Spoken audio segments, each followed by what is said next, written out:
Hi, so this time we're talking about schools and we're going to talk about the start of school.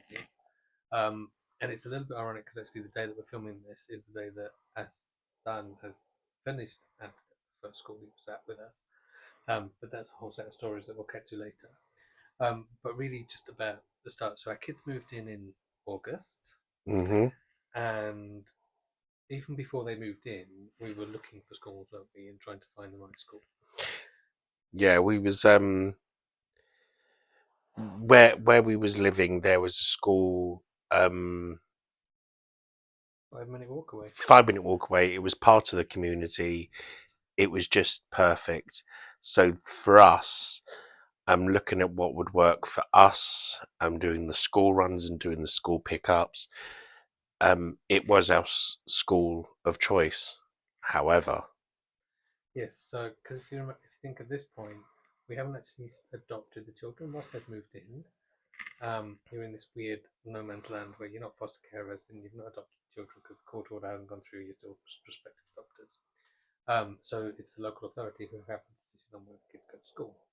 And because the school we wanted to send them to requires improvement, the virtual school where the kids were from decided that that wasn't appropriate, didn't they? yeah, they said no under um no circumstances was they going to consider the school that we wanted. So they went away, thought about it, and then came back to us and said, you need to consider one of these three schools.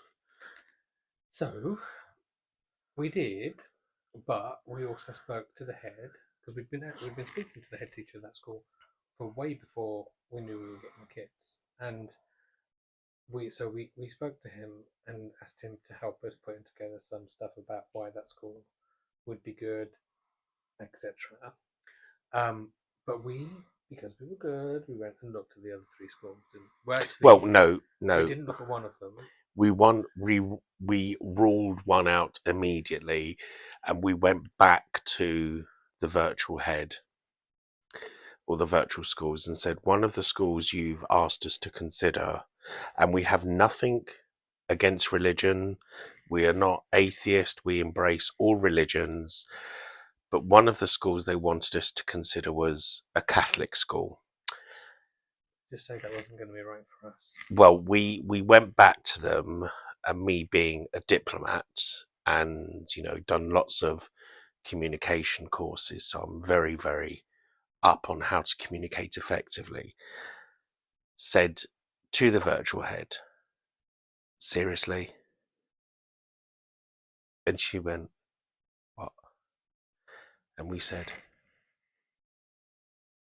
and they went, oh yeah. That's how that conversation went. Yeah, but we went and looked at the other two, We didn't we? did. We looked Um, at the other two. what and at both of them, one of the questions that we asked two questions amongst many others. One was if they had got experience of adopted children, hmm and the other one was how many same-sex parents had they got. hmm One school's answer was fine, but the other one, we were walking around with the head of inclusion when we asked this question, and John didn't hear the answer, but I did. But the answer was to have you got any same-sex parents? The answer was no, but we would tolerate you. Yeah.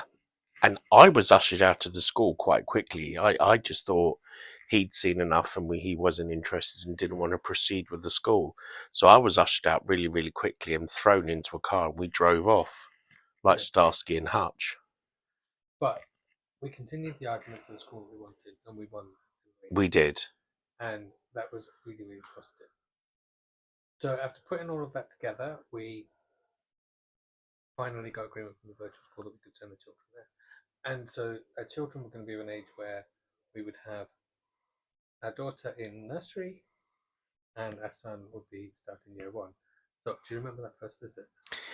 Yeah. Our son, Remember, it's still COVID as well, isn't it? yeah, it's still COVID. So our son, obviously, when he looked around his school, because he was going to be in In year one. one. So prior to that, he was in reception, so there was lots of toys, lots of things for them to play with. And our son walked into the year one's classroom after walking around the nursery with his sister, suddenly seeing desks, chairs, and very little play. And His face dropped. he was just like, oh no, don't like this. Don't like this. But part of it is because of our son's fear of feeling inferior, and We didn't know this at the time. we didn't know this at the time. Now we do. Our son has very low self-esteem, stemming back from years by. So being put in a classroom where actually playtime's over, now you've got to learn, probably scared the crap out of him in on reflection. Yeah.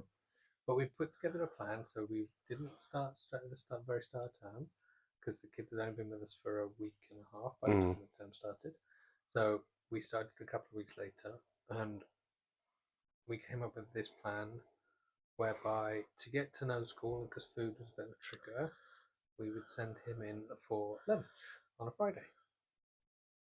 Now, in hindsight, you put me in a room with 400 people I don't know and expect me to eat lunch, I'm probably not going to feel the most comfortable in the world.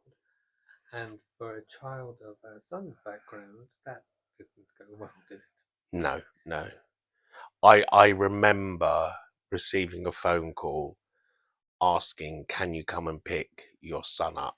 And I remember walking through the doors, and I could hear him, and he wasn't screaming or shouting. I could hear him crying. And when I saw him through the doors, he had this, because he was still getting to know us. So there was this, oh my God, they've come for me. They're gonna really have a go at me now because they've been told to come and collect me. The other part of him, he just looked lost.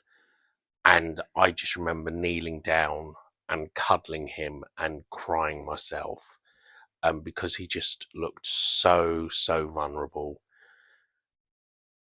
And it's like any parenting, isn't it? You learn from your mistakes. And for us, being novices, like every new parent who's going to face this challenge, whether it's natural birth or adopted, we didn't make the right call in the introductions to school. On the flip side, our daughter would run in, and she loved it, didn't she? She loved nursery. Yeah. As a parent, or hopefully you'll learn this, the day that your children run off to school, you want them to kick, you want them to scream, you want them to cry, to give you that sense of, yes, they love you. Our daughter was just like, bye. Yeah. And then we just walked off crying. Yeah. And she's pretty much been like that all the way through. Mm. And her son, that phone call saying, "Can you pick him up?" was probably the first of very many over the next 5 years. Yeah, we started to recognise the school's number, and whenever that kept pinged up on our phone, it was like, oh God. But I'll tell you one thing before we wrap this up. We always said we wasn't going to be one of these parents, and do apologise. We are not in the middle of an earthquake. Our dog has now decided to lean on the tripod, so that's why the camera just moved then. But Christmas nativity, our son didn't want to take any part of it. It was outside. It was COVID measures. He'd done no rehearsal, no nothing. And we said we wasn't going to be one of these parents that was like, ooh. We wasn't going to do any of that. But I remember the head teacher coming up to us and going, Phil John, yeah, he wants to be in it. Okay. We haven't rehearsed for him to be in it. Okay. But we don't know what it's going to happen. Okay. So our son went in his, what he felt was appropriate, where he went up like he was an Eskimo, going on a Himalayan expedition. sung whatever they needed to sing. Our daughter Or sung, mouthed it. our daughter sung whatever she needed to do. But me and Tinkerbell in the background, in the back of this playground, like this. God, I got bingo wings. Crying our eyes out. But that's the joys of schooling. Yeah, but I think the most important thing is about the relationship we have with school and with the senior Yeah. leaders at school.